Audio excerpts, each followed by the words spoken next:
The conference hall stretched out like a massive dome, filled with beings from every corner of the galaxy. Ambassador Kreltak of the Vrin Collective sat in his designated seat, his forearms folded across his chest. The metallic scales that covered his body reflected the soft blue lights from above. Around him, delegates from dozens of species chatted, argued, and made deals. This was the Galactic Trade Summit, held every cycle to discuss commerce, treaties, and peaceful cooperation. Kreltak found these meetings boring. The Vrin were warriors first, traders second. But his people needed allies, so here he sat, listening to the Quillian representative drone on about mineral rights in the outer sectors. His secondary eyes watched the room while his primary eyes pretended to pay attention to the speaker. Then the humans arrived. Ambassador Chen walked to the center platform with confident steps. She was small compared to most species in the room, but humans always carried themselves like they owned whatever space they occupied. Her dark hair was tied back and she wore a simple blue suit. Nothing fancy. That was strange. Usually when someone had big news, they dressed to impress. "Thank you for your time-honored delegates," Chen said, her voice clear and steady. "Humanity wishes to announce a new initiative in interspecies cooperation and cultural exchange." The room quieted down. Humans were still relatively new to galactic politics. Only 200 cycles since first contact. Everyone was curious what these strange mammals would do next. Chen smiled. "As many of you know, the United Colonial Navy has been downsizing after the peace accords. We've been decommissioning older vessels to focus on exploration, rather than military expansion. One such vessel was the UCNS Indomitable, a Titan-class supercarrier that served with distinction for 50 years. Kreltak knew of the Indomitable. Every military power in the galaxy knew about it. That ship had ended the border wars single-handedly. It carried 200 fighter craft, enough missiles to crack a moon, and shield systems that could withstand a sustained bombardment from an entire fleet. The Vrin military had studied it extensively, looking for weaknesses. They had found very few. Standard protocol, Chen continued, would be to strip the ship for parts and recycle the materials. But humans have never been very good at following standard protocol. A few species in the audience made sounds that might have been laughter. Humans had a reputation for being unpredictable. Instead, we decided to convert the Indomitable into something the galaxy has never seen before. Chen pressed a button on her tablet, and a massive holographic image appeared above the assembly. It showed the supercarrier, but transformed beyond recognition. "Ladies, gentlemen, and honored guests, I present to you the Starbound Palace, the galaxy's premier floating resort and entertainment complex." Silence filled the chamber. Complete absolute silence. Kreltak stared at the hologram. The military vessel he had studied, feared, and respected had been turned into what exactly? The image showed gardens, restaurants, swimming pools, theaters, and what looked like shopping districts. The hangar bays that once held fighters now displayed waterfalls and tropical environments. The weapons arrays were gone, replaced with observation decks and landing pads for civilian shuttles. "This is madness," whispered the Thraken delegate sitting near Kreltak. The Thraken were warriors like the Vrin. They understood the value of a warship. To see one destroyed, no worse, transformed into something frivolous, it was almost offensive. Chen seemed to enjoy the shocked reactions. "The Starbound Palace offers 5-star accommodations for all species. We have gravity adjustments for every type of physiology, atmosphere-controlled environments, cuisine from 60 different worlds, and entertainment options ranging from zero-gravity sports to classical human opera. The grand opening will be held in 2 weeks at Celestia Prime." More silence. Then slowly delegates began to whisper among themselves. The Quillian representative raised a tentacle. "Ambassador Chen, forgive my confusion, but why? A military vessel of that class represents billions in resources and decades of construction. Surely there were more practical uses." Chen's smile grew wider. "The Quillian are practical people. So are humans. We looked at the cost of building a new luxury resort station versus converting existing infrastructure. The Indomitable had the size, the power generation capacity, the life support systems, and the structural integrity we needed. Plus, it sends a message." "What message?" Kreltak found himself asking, his voice carrying across the chamber. Chen turned to face him. "That humanity is committed to peace. We're taking our instruments of war and transforming them into instruments of culture and cooperation. The Starbound Palace will be a neutral ground where any species can visit, trade, and build relationships. No weapons, no military presence, just good food, comfortable beds, and the chance to understand each other better. The Vrin ambassador processed this information. It made sense from a certain perspective. Humans were always talking about symbolism and gestures, but something felt wrong about it. A warrior did not simply put down their sword and walk away. They kept it close, even in times of peace. All delegates are invited to the grand opening, Chen said, distributing holographic invitations to every seat in the chamber. I promise you an experience unlike anything you've encountered before. The Starbound Palace represents the best of human hospitality, creativity, and engineering. The invitation appeared in front of Kreltak. It showed a luxurious suite with a view of stars, a restaurant with elegant lighting and smiling humans in crisp uniforms greeting guests of various species. At the bottom, it read, "Where warriors become guests and strangers become friends." After the session ended, Kreltak stood in the corridor outside, studying the invitation. Other delegates walked past, discussing the announcement. Opinions were mixed. Some thought it was a brilliant idea. Others called it wasteful. The Thraken delegation was clearly offended, treating it as an insult to military tradition. "What do you think?" asked his aide, a younger Vrin named Shalnix. "Will you attend?" Kreltak considered the question. His people needed to understand humanity better. These strange creatures had appeared from nowhere, and within 2 centuries had become a major galactic power. They fought differently, thought differently, and clearly made decisions that defied conventional wisdom. "Yes," he said finally, "I will attend. If nothing else, I want to see what they've done to that ship." The Indomitable was a masterpiece of military engineering. I'm curious to see if humans can create something equally impressive with peace. But as he walked away, a thought nagged at his mind. Humans were clever, too clever sometimes. They smiled and talked about peace while their eyes calculated every angle. He had studied human history during his diplomatic training. These were beings who had fought each other for thousands of years before reaching the stars. They understood war better than most species ever would. Would humans really disarm such a powerful vessel completely? Or was there something else happening here? Something that the delegates weren't seeing? Kreltak decided he would accept the invitation. He would tour this starbound palace carefully, and he would keep all 4 of his eyes open. Because when humans said they had turned a supercarrier into a resort, he suspected they weren't telling the complete story. They never did. The shuttle descended toward the massive vessel floating in orbit around Celestia Prime. Kreltak pressed against the viewport, and even his usual stoic demeanor cracked slightly. The Indomitable, now called the Starbound Palace, gleamed in the light of the nearby sun. Fresh white and gold paint covered the hull. Elegant lights traced patterns along what used to be armor plating. Massive windows showed interior spaces where weapon batteries once lived. "It looks nothing like the combat footage," Shalnix murmured beside him, equally amazed. The shuttle docked at one of the landing bays. As the doors opened, Kreltak expected the cold industrial feel of a military hangar. Instead, warm air carrying the scent of flowers greeted them. The hangar had been transformed into a grand atrium. Real trees grew from planters. Water flowed down artificial rocks into a crystal-clear pool. Soft music played from hidden speakers. A human woman in an elegant uniform approached, her smile bright and welcoming. "Ambassador Kreltak, welcome to the Starbound Palace. I'm Sarah, your hospitality coordinator. If you need anything during your stay, just ask." "Thank you," Kreltak managed. His translator implant struggled with the concept of a hospitality coordinator, on what his mind still registered as a warship. Sarah led them through corridors that bore no resemblance to their military past. Plush carpets covered metal floors. Artwork from various worlds hung on walls. They passed restaurants where beings from different species dined together. The smell of cooking food made Kreltak's stomach rumble despite himself. "Your suite is on deck 7, Sarah said cheerfully. "We've adjusted the gravity and atmosphere to Vrin specifications.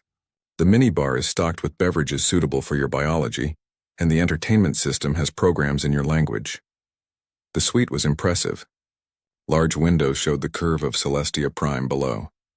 The furniture looked comfortable and expensive. A small kitchen area offered various amenities. This was luxury that rivaled anything Kreltak had experienced. The grand opening gala begins in 3 hours, Sarah said. Formal attire is optional. We want everyone to be comfortable.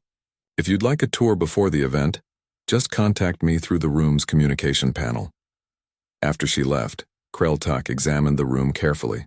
His eyes traced structural lines in the walls. These walls are reinforced, he said quietly to Shalnix. Look at the support beams. That's not standard civilian construction. Maybe they didn't modify everything, Shalnix suggested. The ship's structure would still be military grade. Perhaps, but Kreltak wasn't convinced. They attended the tour before the gala. A cheerful artificial intelligence named Stella guided groups through various sections of the ship. Her voice was warm and bubbly, describing features with obvious pride. This used to be the primary mess hall, Stella explained as they entered a massive restaurant. Now it's Le Cosmos, our 5-star dining establishment. The head chef trained at Earth's finest culinary institutes and worked with specialists from 20 other worlds to create fusion cuisine that respects all dietary requirements. The space was beautiful. Elegant tables, soft lighting, and a view of the stars through floor-to-ceiling windows. But Kreltak noticed the windows were unusually thick. Blast-resistant, perhaps? They continued to the entertainment decks. There was a zero-gravity sports arena, several theaters showing productions from different cultures, a massive swimming complex with water from Earth's oceans, and even a small shopping district selling crafts from across the galaxy. What's behind that door? Asked a Thraken warrior, pointing to a sealed entrance marked, Authorized Personnel Only. Maintenance and engineering, Stella replied smoothly. Not very exciting, I'm afraid. Just power generators and life support equipment. We keep those areas restricted for safety reasons. But Kreltak noticed something. Stella's voice had changed slightly when answering that question. Less bubbly, more precise. The difference was subtle, but it was there. The gala itself was spectacular. The main event took place in what Stella called the Grand Arena, the former primary hangar bay. Thousands of guests from dozens of species filled the space. Human staff moved through the crowd with practiced efficiency, offering drinks and appetizers. Ambassador Chen gave a speech welcoming everyone. She talked about unity, cooperation, and the beginning of a new era. Other ambassadors spoke about peace and cultural exchange. It was all very diplomatic and proper. Then came the entertainment. Human performers demonstrated various acts. Acrobats performed impossible feats in zero gravity, creating art with their bodies as they floated through the air. Musicians played instruments from Earth, creating sounds that resonated with something deep in Kreltak's chest. Dancers moved with precision and grace. But what caught Kreltak's attention was the staff. They smiled and served with perfect courtesy, but they moved like soldiers. The way they positioned themselves, the way their eyes constantly scanned the room, the subtle communication between them. These weren't ordinary resort workers. Having a good time, Ambassador? Captain Maria Santos appeared beside him. She wore a civilian suit with a name tag that read, Hospitality Director. Captain Santos, Kreltak said. Military records had identified her as the Indomitable's former commanding officer. Or should I say Director Santos? Either works, she smiled. I hope our facilities meet your expectations. They exceed them, he admitted. The transformation is remarkable. However, I must ask, did you truly remove all military systems? Santos sipped her drink calmly. The Starbound Palace is fully licensed as a civilian entertainment complex. All required inspections were passed. Every system meets galactic safety standards for commercial vessels. That's not what I asked. I know. Her smile didn't waver, but it's the answer I'm giving. Please enjoy the evening. As fireworks exploded outside the massive windows, creating brilliant colors against the black of space, Kreltak made mental notes. The decorative panels on some walls had seams that suggested they could retract. The observation deck had a rotation mechanism far too robust for simple sightseeing. The vintage military aesthetic in certain sections looked suspiciously functional. Later that night, back in his suite, Kreltak compiled his observations. Shalnix watched with concern. You think the humans are lying? The aide asked. I think humans are being very careful with their words, Kreltak replied. They've converted this ship into a resort. That much is true. But conversion doesn't necessarily mean removal. It might simply mean concealment. Why would they do that? Kreltak looked out at the stars. Because humans understand something that many species forget. Peace is a wonderful goal, but it requires strength to maintain. A resort that cannot defend itself is a target, but a resort that looks defenseless while actually being the deadliest ship in the sector, that sends a different message entirely. You're speculating? I am, and I hope I'm wrong. But even as he said it, Kreltak knew he wasn't wrong. He had studied humans too long. They were playing a game here, one that was far more complex than anyone realized. The question was, what would happen when that game revealed its true nature? Kreltak had a feeling he would find out soon. Humans didn't build things without purpose, and they certainly wouldn't waste resources converting a supercarrier unless they had a very good reason. He set his tablet aside and tried to sleep, but his mind kept returning to one observation. Every single human staff member wore a uniform with plenty of pockets, and those pockets looked exactly the right size for concealed weapons. Yes, he would definitely keep watching. Something was going to happen. He could feel it in his scales. The third day of the grand opening week started peacefully. Kreltak had just finished an excellent breakfast in one of the smaller restaurants when the alarms began. They weren't loud or frightening. Just a steady chime followed by Stella's voice, still cheerful but with an edge of urgency. Attention guests. We have received a distress call from a nearby vessel. Please remain calm and stay in your current locations while we assess the situation. Around Kreltak, other guests looked concerned but not panicked. The human staff moved quickly through the restaurant, speaking quietly to people, offering reassurance. Their practiced movements seemed too smooth, too rehearsed. Kreltak activated his personal communicator. Shalnix answered immediately. Ambassador, I'm in our suite. What's happening? Unknown. Stay there. I'll investigate. He made his way towards the command center, or what used to be the command center. Now it was called the Operations Coordination Hub, and supposedly managed guest services. The doors were closed, but through the small window, Kreltak could see multiple humans working at stations, their faces serious. A security officer, Quillian, not human, approached him. Ambassador, please return to your suite. This is a restricted area. What's the situation? The Quillian's tentacles writhed with distress. A passenger liner, the Celestial Dawn, has been seized by Korax raiders. They're demanding 5 million credits in ransom. They've already. The officer paused, his skin changing to a darker shade. They've already killed 2 hostages to prove they're serious. Kreltak's scales tightened with anger. The Korax raiders were scum. Pirates who preyed on civilian vessels. How far away? 20 minutes at sublight speed. But protocol says we wait for Galactic security forces. They'll arrive in approximately 3 hours. 3 hours? More hostages will die. I know. But we're a civilian vessel. We have no authority to intervene. The Quillian's voice carried frustration and helplessness. Before Kreltak could respond, the doors to operations opened. Captain Santos stepped out, but she looked different. Gone was the friendly hospitality director. This woman wore a tactical uniform, black and efficient. Her hair was tied back severely. Her eyes were cold and calculating. Ambassador Kreltak, she said crisply, please proceed to the main arena. All guests are being gathered there for safety reasons. You're going to attack the raiders.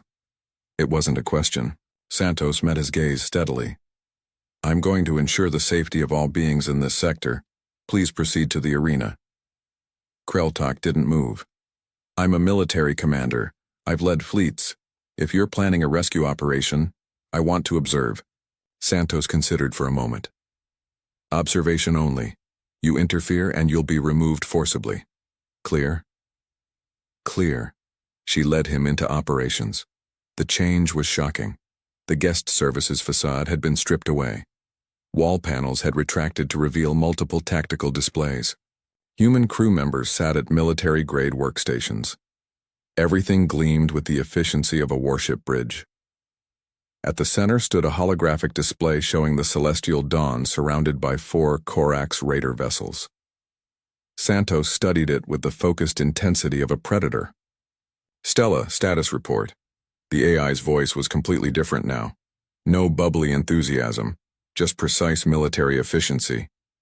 Raider vessels identified as Corax light cruisers, shields at 70%, weapons armed. The Celestial Dawn reports 143 passengers and crew held hostage. Raiders have explosives planted at critical points. Time to GSF arrival? 2 hours 53 minutes. Santos nodded. Too long. Begin combat protocols. Authorization, Santos 77 Delta. Acknowledged. Indomitable combat systems activating. The entire ship seemed to shift. Kreltak felt it through his feet. A low hum of power building. Around them, more panels retracted. Displays that had shown restaurant menus now showed weapons targeting systems. The decorative lighting shifted to tactical illumination. Communications, open channel to all guests, Santos ordered. A young human man nodded. Channel open, Captain. Santos took a breath, and when she spoke, her voice carried through every speaker on the ship. Ladies, gentlemen, and honored guests, this is Captain Maria Santos. I apologize, but we're going to have a slight change in our scheduled programming. A passenger vessel is under attack nearby and people are dying. Galactic security forces won't arrive in time, so we're going to help. Kreltak imagined the panic this announcement would cause among the guests. Santos continued. For your safety, please proceed to the main arena on Deck 3. My crew will guide you, I promise you're not in danger. The Starbound Palace, or as she was once known, the Indomitable, is quite capable of handling this situation. Thank you for your patience. She cut the channel and turned to her crew. Tactical, begin combat systems checkout. Engineering, I want full power to shields and weapons. Flight operations, prep the interceptors. Wait, Kreltak said, his mind reeling. Interceptors? You still have combat craft? Santos glanced at him.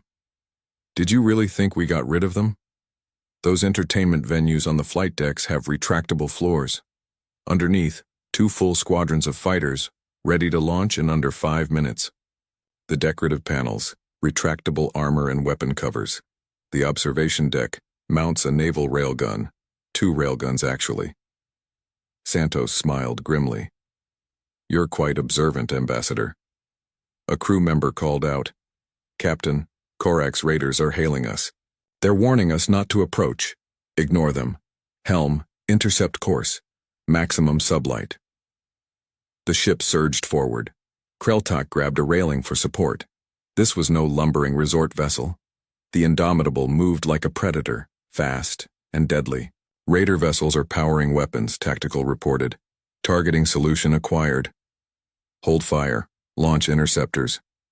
I want those raider ships disabled, not destroyed. There are protocols even in combat. Interceptor squadron launching. Through the viewport, Kreltak watched as sections of the ship's hull opened.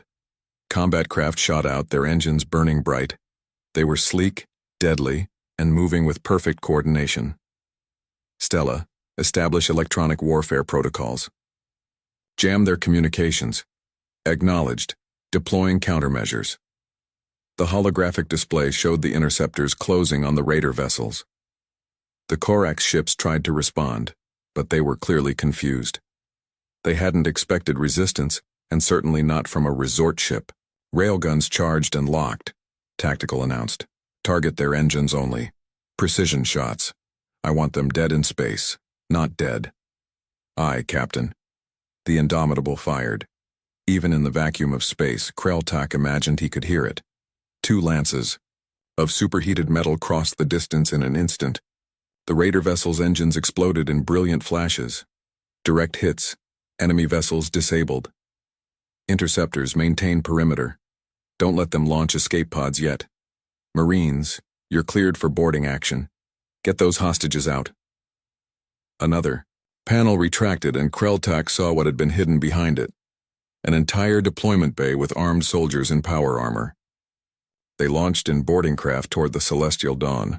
The entire operation took 18 minutes. The Marines breached the passenger liner, neutralized the raiders, and secured the hostages. Not a single additional casualty. The raider vessels floated helplessly, their crews detained. The Celestial Dawn was safe. In operations, the crew worked with calm efficiency, coordinating rescue efforts, treating wounded, and arranging transport for the traumatized passengers. Santos finally relaxed slightly. Stella, begin powering down combat systems. Return to hospitality mode. Acknowledged. All guests have been secured in the arena and are receiving refreshments and entertainment while they wait. Several are quite excited by the situation. Santos laughed tiredly. Of course they are. Nothing like a combat operation to liven up a vacation. She turned to Kreltak. Now you know our secret, Ambassador. The Starbound Palace is a fully functional resort. It's also still the Indomitable, ready to defend herself and anyone near her. We never lied. We just didn't volunteer all the details. Kreltak didn't know what to say. His suspicions had been correct, but the reality was even more impressive than he'd imagined. This will cause a political incident. Probably. But those hostages are alive. I can live with some angry politicians if that's the price. The Galactic Council will demand explanations. Santos met his eyes. And we'll give them, along with the footage of 200 people who won't die today because we were here. Let the Council debate all they want. Meanwhile, we'll be serving dinner in an hour. The beef Wellington is excellent. She walked away, barking orders to her crew. Around them, the Indomitable began transforming back into the Starbound Palace. Panels closed. Lights shifted. The warfare vessel disappeared behind the facade of luxury once more, but Kreltak would never forget what he'd witnessed. Humanity had turned a warship into a resort, yes, but they'd never stopped it from being a warship. That was the most human thing he'd ever seen. In the main arena, chaos had transformed into something unexpected. Excitement. Kreltak made his way there after leaving operations, wanting to see how the guests were reacting. He expected panic, anger, maybe demands to be evacuated. Instead, he found beings from dozens of species watching massive screens that showed the rescue operation in real time. A group of Thraken warriors cheered as human marines breached the celestial dawn. Quillian scholars furiously took notes on combat tactics. Even the usually reserved Silicate Collective representatives showed signs of interest, their crystalline bodies pulsing with light. Shalnix rushed over to him. Ambassador, are you all right? They said there was combat. There was, and it's over. Kreltak settled into a seat watching the screens. The humans won. Decisively. On the display, footage showed the Marine teams moving through the passenger liner. They wore power armor that made them look twice their normal size, but they moved with surprising gentleness when dealing with hostages. A human soldier carefully picked up a small child, some species Kreltak didn't recognize, and carried the terrified being to safety. Another Marine provided medical treatment to an injured Vryn passenger. They're good at this, Shalnix observed. Very good. Too good, Kreltak muttered. This wasn't improvised. They've trained for this scenario. A human staff member approached with a tray. Refreshments, Ambassador. We have Vryn spiced tea and some pastries that should be compatible with your digestion. The contrast was surreal, watching combat footage while being served tea and cookies. But Kreltak accepted gratefully. The tea was perfect, exactly the right temperature and spice blend. Attention, guests. Stella's voice rang out, back to her cheerful tone. I'm pleased to announce that all hostages from the Celestial Dawn have been successfully rescued. The raiders have been detained and will be turned over to proper authorities. The Indomitable, the Starbound Palace, will be returning to our scheduled position shortly. Thank you for your patience. Applause broke out across the arena. Not just polite applause, but genuine enthusiasm. The Thraken warriors were particularly vocal, their deep voices booming approval. The screens shifted to show Captain Santos addressing the crew. Excellent work, everyone. Textbook operation. Medical teams prioritize the wounded passengers. I want them receiving care within 10 minutes. Security, make sure those raiders are properly secured. And someone tell the kitchen staff we're going to have about 140 extra guests for dinner. Let's show them some hospitality. More applause. Kreltak noticed tears on some faces. Beings whose species would be on that passenger liner, perhaps. They understood how close those people had come to dying. A Quillian delegate approached Kreltak. Her name was Scholar Teshni, and she specialized in military history. Ambassador, you witnessed the operation directly? I did. Fascinating. The efficiency, the coordination. This wasn't a civilian crew playing at military operations. These are trained warriors operating a fully functional warship. Yes. The implications are troubling. If humanity can disguise military vessels as civilian craft, what prevents other species from doing the same? It undermines the entire concept of neutral civilian space. Kreltak had been thinking the same thing. We should discuss this at the council. Agreed, though. Teshni's tentacles gestured at the celebrating guests. Public opinion may complicate matters. The humans just saved hundreds of lives. That carries significant weight. Over the next 2 hours, the Celestial Dawn passengers were transferred to the Starbound Palace. Kreltak watched from an observation deck as shuttle after shuttle arrived. The passengers looked traumatized, exhausted, but alive. Human medical staff met each shuttle, offering treatment, comfort, and guidance. One shuttle carried mostly children, a school group from several species apparently on a cultural exchange trip. They emerged scared and crying. Human crew members knelt to their level, speaking softly, offering stuffed animals and warm blankets. Within minutes, some of the children were actually smiling. They're good at this too, Shalnik said quietly.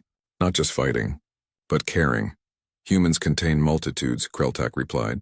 It's what makes them dangerous. They can be warriors and healers in the same breath.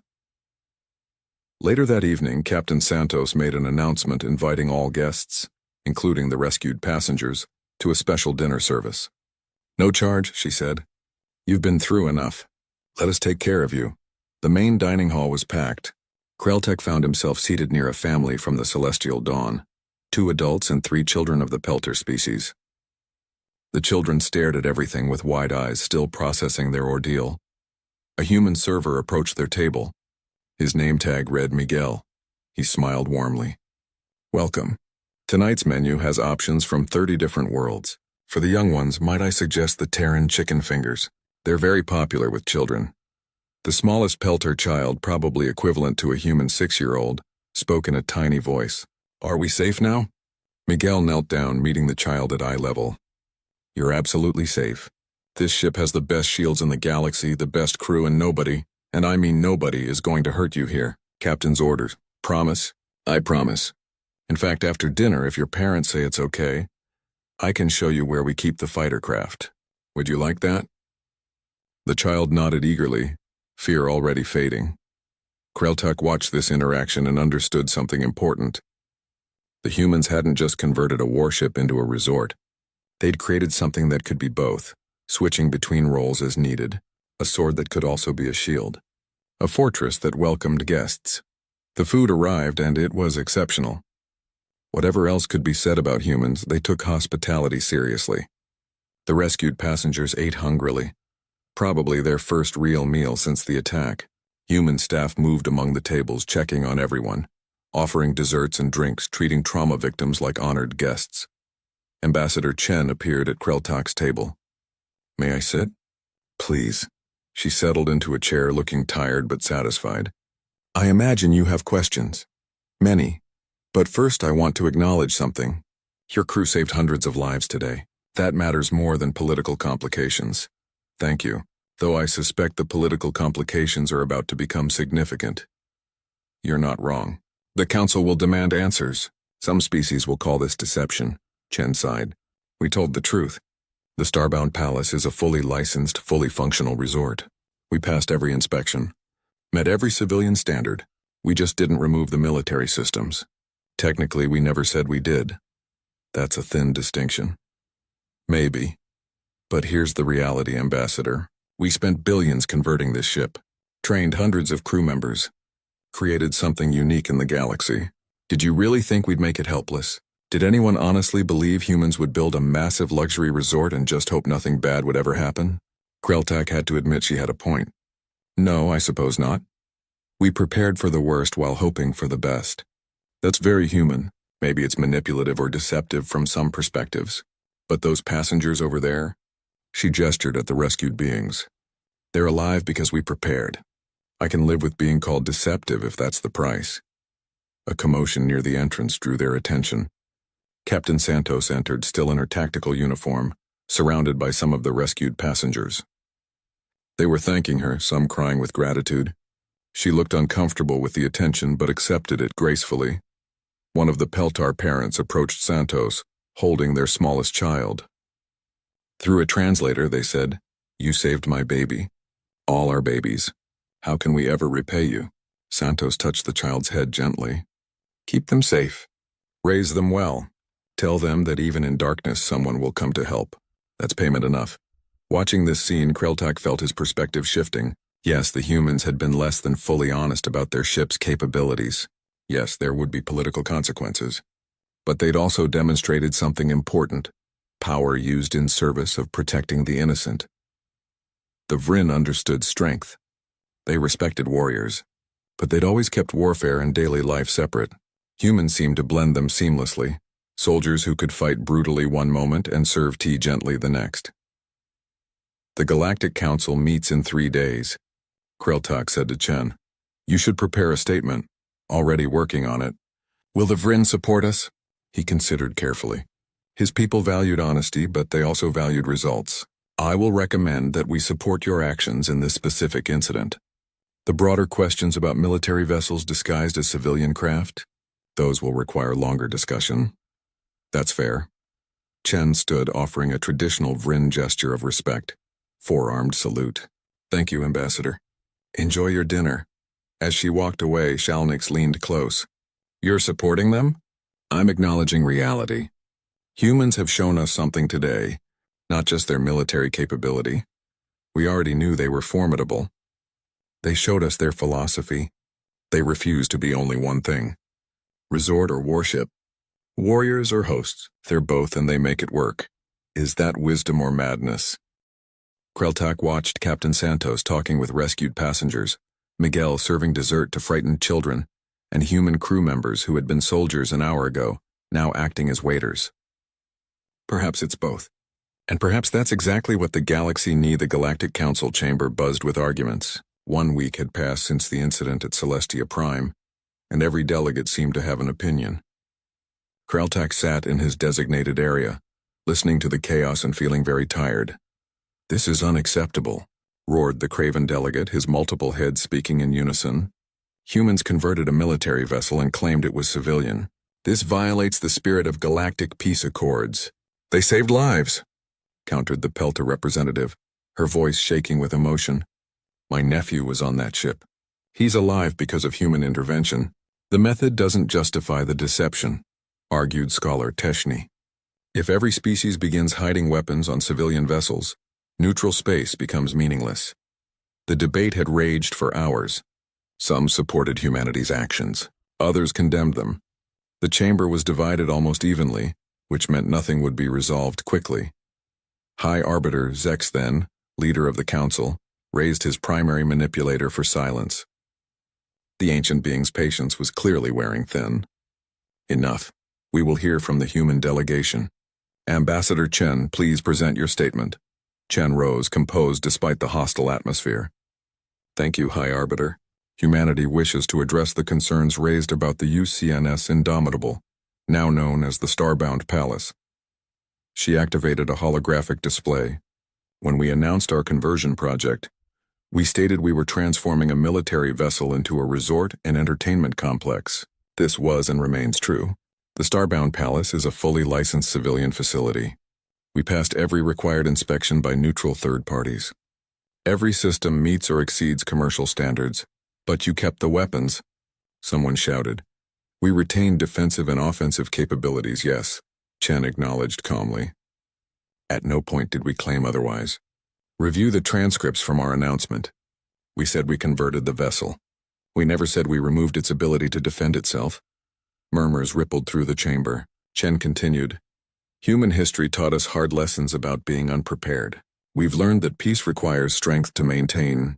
When we invested billions of credits and years of work into the Starbound Palace, we decided it would be foolish to make it helpless." She changed the display to show legal documents. "Every weapon system on the Starbound Palace is properly registered with the Galactic Military Registry. Our crew maintains both civilian hospitality licenses and military certifications. The ship carries insurance for both commercial operations and defensive actions. Legally, we are in full compliance." "Technically legal, perhaps," Teshni said. "But morally questionable. You created a military vessel disguised as a civilian target. No, Chen corrected. We created a civilian vessel that refuses to be a victim. There's a difference. The Starbound Palace doesn't pretend to be helpless to lure attackers. It simply doesn't advertise its capabilities to every passing ship. Another delegate spoke up. But this sets a dangerous precedent. What prevents others from hiding warships as civilian craft? Chen smiled slightly. Nothing prevents it, and frankly, it probably happens already. The difference is we're being transparent about what we've done after demonstrating why it matters. We're not hiding anymore. We're showing the galaxy that civilian doesn't have to mean defenseless. She pulled up new footage on the display. This is what happened after the rescue operation. The passengers from the Celestial Dawn received medical care, counseling, and free accommodations. Traumatized children were given toys and comfort. Injured beings got the best treatment available. We didn't just save lives, we took care of them afterward. The footage showed human crew members working tirelessly. Medical staff treating wounds, counselors helping traumatized passengers, kitchen staff preparing meals for dietary requirements, engineers repairing damaged personal belongings. The contrast between the brutal efficiency of the combat operation and the gentle care afterward was striking. Humans contain contradictions, Chen said. We can be warriors and healers, protectors and hosts. We refuse to choose between strength and kindness. The Starbound Palace represents this philosophy. It's a place where beings from all species can relax, enjoy themselves, and feel absolutely safe, because it has the capability to guarantee that safety. She looked around the chamber. 243 beings are alive today because the Starbound Palace was there and capable of helping. I will not apologize for that. I will not apologize for building something that can protect innocent lives while also bringing different cultures together. High Arbiter ZX then leaned forward. What guarantee do we have that humanity won't use this vessel for military aggression? The same guarantee you have for any species with military capability, Chen replied. Treaties, mutual interest, and the fact that attacking civilian populations would unite the entire galaxy against us. The Starbound Palace exists to protect and host, not to conquer. She paused, then added, but I'll be honest. If raiders attack civilians near our vessel, we will intervene. If pirates threaten innocent lives, we will respond. If anyone attempts to harm guests under our care, we will defend them with every weapon at our disposal.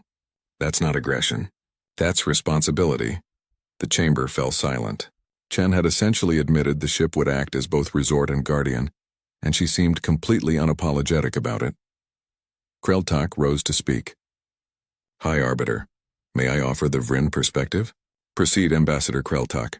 My people are warriors. We understand strength and respect those who wield it effectively. What humans have done with the Starbound Palace is not deception, it's adaptation. They took a tool designed for war and found a way to use it for peace while maintaining the ability to protect that peace. He gestured at the display showing rescued passengers. I was present during the incident. I watched human crew members transform from hospitality staff to soldiers in minutes. I saw combat efficiency that would impress any military force, but I also saw those same humans comforting frightened children afterward, serving meals to traumatized families, and offering shelter to beings they'd never met before. Kreltak's voice strengthened. Humans don't see contradiction where we do. They see synthesis. A warrior who cannot show mercy is just a brute. A host who cannot defend guests is negligent. The Starbound Palace combines both, and perhaps that's exactly what the galaxy needs. The Vryn support humanity's actions in this instance, he concluded. We propose that the Council formally recognize the Starbound Palace as a dual-purpose vessel, civilian resort, with military defensive capability. Create a new classification if needed, but punishing humans for saving lives seems counterproductive. Several delegates spoke in support. The Peltar representative stood with tears in her eyes. My family is alive because of the Starbound Palace. I don't care what you call the ship. I care that it was there when we needed help. Even Scholar Teshny, who had criticized the humans, seemed conflicted. I still have concerns about precedent, but I cannot deny the positive outcome in this case. High Arbiter Zex then conferred with the Council leadership for several minutes. Finally, he spoke. The Galactic Council will vote on the following resolution. The UCNS Indomitable, operating as the Starbound Palace, acted within legal parameters when defending civilian lives. While the Council encourages transparency regarding vessel capabilities, no laws were broken. The incident will not result in sanctions against humanity.